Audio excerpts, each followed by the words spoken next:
अस्सलामु अलैकुम। आप सबका इस चैनल पर बहुत वेलकम है। आज की तारीख 20 रब्बियल अव्वल 1447 हिजरी दिन इतवार। एक फर्ज के बारे में, सुबह की नमाज अदा करने पर हिफाजत का जिम्मा। रसूलुल्लाह सल्लल्लाहु अलैहि वसल्लम ने फरमाया, जिसने सुबह की नमाज अदा की वह अल्लाह की हिफाजत में है। एक सुन्नत के बारे में, अज़ाब क़ब्र से बचने की दुआ। रसूलुल्लाह सल्लल्लाहु अलैहि वसल्लम यह दुआ कसरत से फरमाते थे, ऐ अल्लाह, मैं अज़ाब क़ब्र, अज़ाब दोज़ख, जिंदगी और मौत के फितने और दज्जाल के फितने से तेरी पनाह चाहता हूँ। एक अहम अमाल की फजीलत, इंसाफ करना।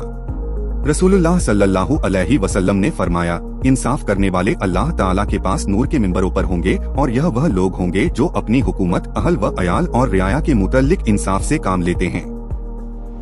एक गुनाह के बारे में, फिजूल खर्ची करना। कुरान में अल्लाह ताला फरमाता है, इसराफ व फजूल खर्ची मत करो, क्योंकि अल्लाह ताला फजूल खर्ची करने वालों को पसंद नहीं करता। आखिरत के बारे में, हूर की खूबसूरती।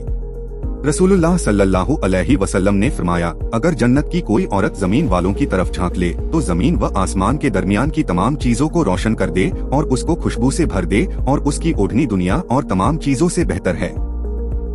तिब्बे नबवी से इलाज, सिरका के फायदे।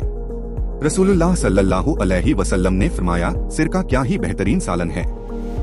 मुहद्दिसीन हजरात कहते हैं कि सिरका तिल्ली के बढ़ने को रोकता है, जिसमें वरम नहीं होने देता, खाने को हजम करता है, खून को साफ करता है, फोड़े फुंसियों को दूर करता है। नबी की नसीहत। रसूलुल्लाह सल्लल्लाहु अलैहि वसल्लम ने फरमाया, जब तुम में से कोई शख्स जम्हाई ले तो उसको अपना हाथ मुंह पर रख लेना चाहिए, क्योंकि खुले मुंह में शैतान दाखिल हो जाता है। इस्लामी तारीख, अरबों की अखलाकी हालत। रसूलुल्लाह सल्लल्लाहु अलैहि वसल्लम से पहले अरबों की अखलाकी हालत बहुत ज्यादा बिगड़ चुकी थी।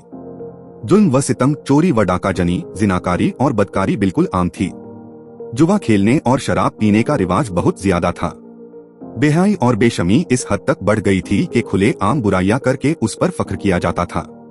मामूली मामूली बातों पर लड़ाइयां हो जाती और फिर बरसों तक जारी रहती थीं। सूद की नहुसत में पूरा मुआशरा जकड़ा हुआ था। औरतों के साथ इंतहाई बेरहमाना सुलूक किया जाता था, उन्हें मीरास में हिस्सा नहीं दिया जाता था और लड़कियों की पैदाइश को अपने लिए जिल्लत व रुसवाई का सबब समझकर बांस बीले वाले अपने ही हाथों जिंदा दफन कर दिया करते थे। कमजोरों, यतीमों और बेकसों के साथ बड़ी ना इंसाफी बरती जाती थी और उनके हुकूक को पामाल किया जाता था। इस तरह की और भी बहुत सी दूसरी बुराइयां उनमें रिवाज पा चुकी थीं। आप सबका बहुत शुक्रिया।